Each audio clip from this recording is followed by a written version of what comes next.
ओम नमः शिवाय, हर हर महादेव, जय महाकाल। आशा करते हैं हम महादेव की कृपा से आप लोग ठीक होंगे और हम महादेव से यही आग्रह विनती करते हैं कि आपका जीवन सुखमय हो और आपकी इच्छा मनोकामना पूर्ण हो। देखिए, आज का जो यह उपाय है आपके जीवन के लिए बेहद खास है। क्यों बेहद खास है? क्योंकि कई माताएं बहनें और भाई बंधुओं को उनके घर में कई सारी समस्याएं रहती हैं और उनको पता नहीं रहता है कि यह समस्या क्यों आ रही है और काहे के लिए आ रही है। जैसे कि हम आपको बता देते हैं। देखिए, कई सारी माताएं बहनें और भाई बंधुओं के घर में धन से जुड़ी समस्या रहती है। उनके घर में धन आता ही नहीं है और उनके घर में धन आता भी है तो टिकता ही नहीं है और उनके घर में बिना मतलब के कलेश शुरू हो जाते हैं। उनको ना चाहते हुए भी उनके घर में झगड़े बवाल शुरू हो जाते हैं। या उनके घर में कोई बिजनेस होता है, वह चलता ही नहीं है। पहले चलता है ठीक ठाक, फिर उसके बाद रुक जाता है और उनको क्यों ऐसा होता है उनको पता ही नहीं होता है। तो हम आपको बता देते हैं, हो सकता है कि आपके घर में कोई हानिकारक शक्ति का वास हो गया हो, या कोई जादू टोना कर दिया हो, या कोई आपसे गलती हो गई हो जिसके कारण ये सारी समस्याएं आ रही हो।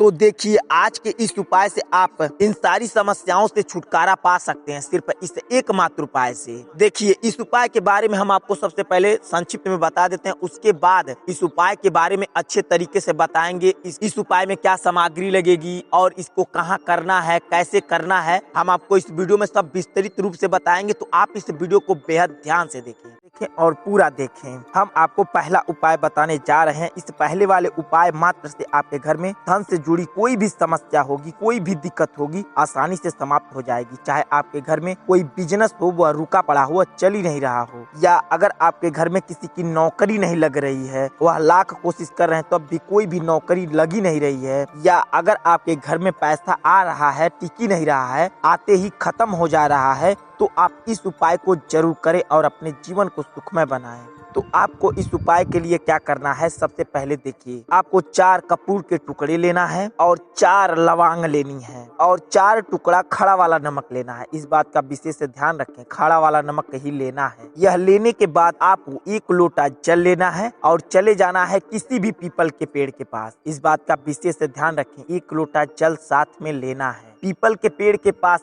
जाकर हाथ जोड़कर उनकी विनती प्रार्थना करना है कि हमारे घर में धन से जुड़ी समस्या हो गई है, आप उसका निदान करें। तो आपको ऐसा आग्रह करके आपको 1 लोटा जल आप जो लेकर गए हैं उनके जड़ में ओम वासुदेवाय नमः बोलकर लोटे का जल वहां पर डाल दें। उसके बाद उसी पीपल के पेड़ पर से आपको 4 पत्ते तोड़ लेना है। वह चारों पत्ते लेकर आप चले आए अपने घर पर और उसे अच्छे तरीके से बिछाकर उस पे जो 4 कपूर के टुकड़े हैं उसे रख देना है, 4 लौंग के टुकड़े जो हैं उसे रख देना है और 4 जो आप नमक जो लिए हैं, खड़ा वाला नमक, उसे रख लेना है। क्या करना है? सब पत्ते पर 1 कपूर, 1 कपूर, 1 कपूर, 1 कपूर, ऐसे ही करके चारों पर 1-1 लौंग और 1-1 टुकड़ा रखकर उसे अच्छे तरीके से मोड़ लेना है। मोड़ कर उसे रक्षा वाले धागे से 7 गांठ बांधकर आपको अपने घर के चारों कोने पर रख देना है। ऐसा करने से आपके घर में धन से जुड़ी कोई भी समस्या होगी, कोई भी दिक्कत होगी,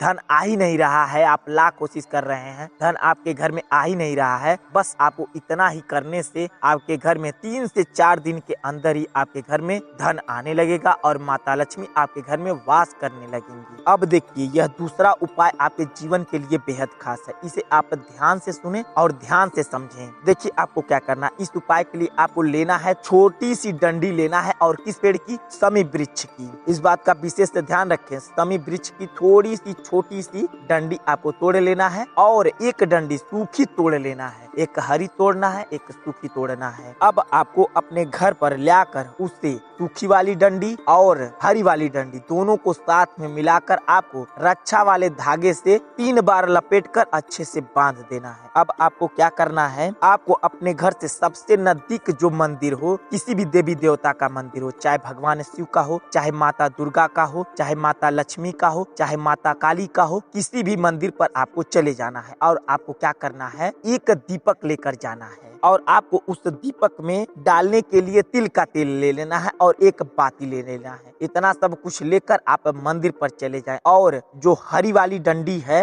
समी के पेड़ का और सूखी वाली डंडी जो है समी के पेड़ का वो भी साथ में ले लेना है और चले जाना है मंदिर पर। मंदिर पर आपको बैठकर, कोई भी देवी देवता का मंदिर हो वहाँ पर बैठकर आपको पहले उनसे आग्रह विनती ले लेनी है। फिर उसके बाद उस दीपक को जलाकर, इस बात का विशेष ध्यान रखें, वहाँ पर उस मंदिर पर दीपक जलाकर उस सूखी हुई डंडी को और हरी वाली डंडी को जो आप लपेटे हैं उसे अच्छे तरीके से 7 बार उस दीपक को घुमाकर, ठीक है, 7 बार उस दीपक पे घुमाकर उसे आपको उनके चरणों में रख कर चले आना है। इतना करने से यह उपाय इतना ज्यादा कारीगर है, आपके घर में अगर कोई भी हानिकारक शक्ति हो, चाहे कोई आपके घर में जादू टोना कर दिया हो, इतना करने से आपके घर में हानिकारक शक्ति का वास अगर होगा वो आसानी से हट जाएगा। अगर कोई जादू टोना किया रहेगा वो भी आसानी से खत्म हो जाएगा और आपके घर में सुख शांति समृद्धि का वास होगा और आपके घर में माता लक्ष्मी का भी वास होगा। अब आपको तीसरा उपाय बताते हैं, अंतिम उपाय। आपको इस उपाय को करने मात्र से आपके घर की कोई भी दिक्कत है, कोई भी परेशानी है, यह उपाय अगर कर लेते हैं आप, अगर आपके घर में धन से जुड़ी कोई समस्या है, अगर किसी का तबियत खराब हो गया, वो ठीक ही ना हो रहा हो, आप लाख दवा दुआ करा कर थक गए हो, तो आप यह उपाय जरूर करें और थोड़ी सावधानी से यह उपाय करें। यह उपाय थोड़ा लंबा है, आप सावधानी पूर्वक इस उपाय को पूरा देखें और अच्छे तरीके से समझें। बेलपत्री लेना है और थोड़ा सा शहद लेना है और थोड़ा सा आपको चंदन ले लेना है। यह सारा सब कुछ लेकर आप भगवान शिव के मंदिर पर चले जाएं। इस बात का बेहद ध्यान दें,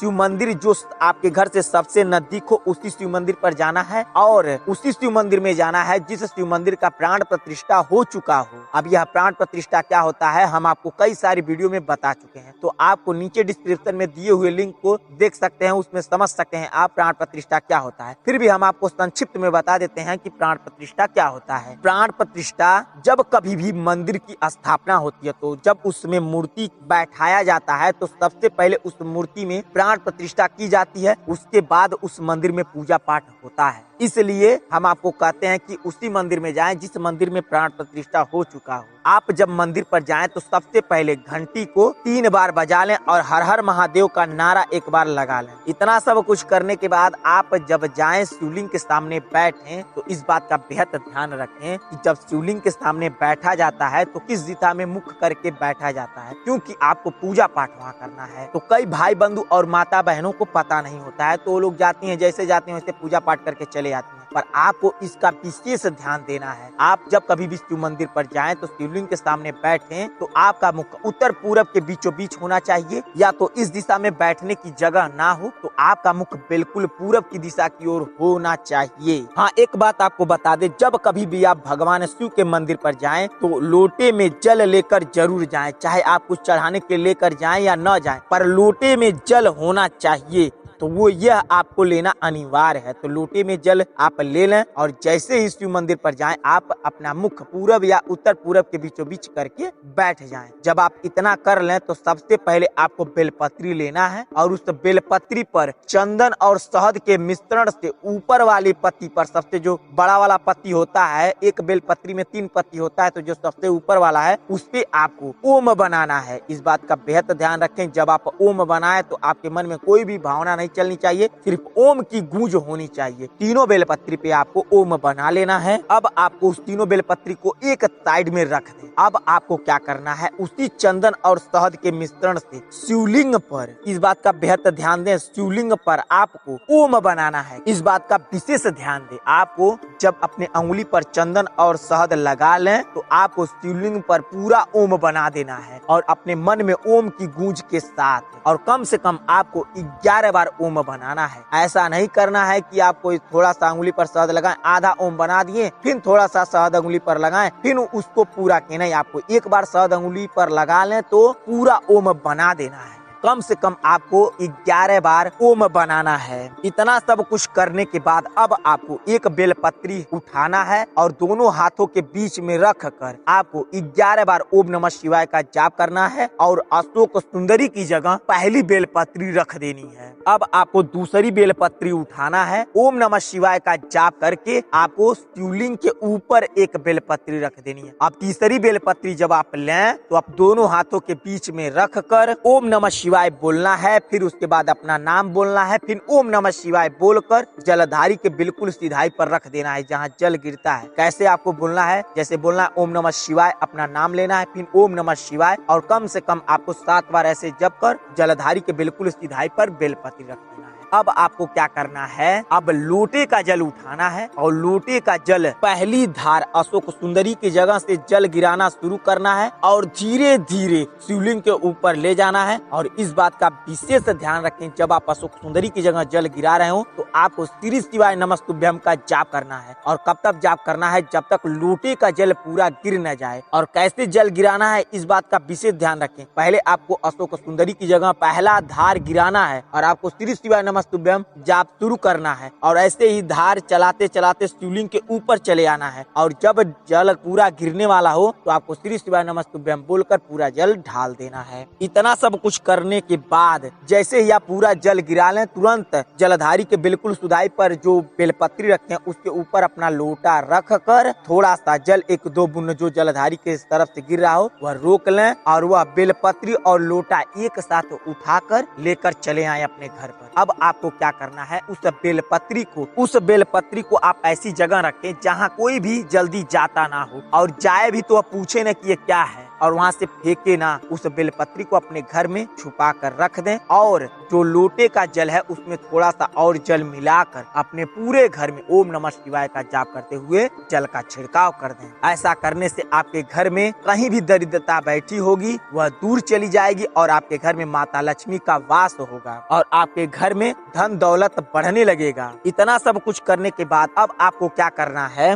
2 दिया लेना है और उसमें रखने के लिए 2 लंबी बाती लेनी है और उसमें डालने के लिए तिल का तेल लेना है। इस बात का विशेष ध्यान रखें, तिल का तेल ही होना चाहिए। दोनों दिए को एक जगह आप कहीं पर भी बैठकर उसे जला लें और एक दिया जहां आप बेलपत्री रखे हैं वहां पर रख दें और एक दिया जो है आपका वह जिस मंदिर पर आप पूजा पाठ किए हैं जलता हुआ दिया ले जाकर वहां पर जो मंदिर पर रख देना है। और दिया आपको कब जलाना है इस बात का विशेष ध्यान रखें। जब सूर्य देवता डूब जाते हैं जो लालिमा छाई रहती है उसी वक्त आपको दोनों दीपक को जला लेना है और एक दीपक बेलपत्री जहां आप रखे हैं वहां रख देना है और एक दीपक ले जाकर भगवान शिव के मंदिर पर जिस मंदिर पर आप पूजा पाठ करके आई हैं या आए हैं वहां ले जाकर रख देना है। इतना करने से आपका यह अशोक सुंदरी का उपाय पूर्ण होगा और आपकी जो इच्छा है, जो मनोकामना है, जो कोई भी काम अटका पड़ा हो वह शीघ्र ही और अवश्य पूर्ण होगा। यह अशोक सुंदरी का उपाय आपके जीवन की सारी परेशानियों को आसानी से समाप्त देगा। तो आप यह उपाय जरूर करें। अगर आपको यह उपाय समझ में आ गया हो तो कमेंट बॉक्स में हर हर महादेव या श्री शिवाय नमस्तुभ्यम या ओम नमः शिवाय जरूर लिखें। और अगर नहीं समझ में आया हो तो कमेंट बॉक्स में पूछ सकते हैं, हम आपको वहाँ भी बताने और समझाने की पूरी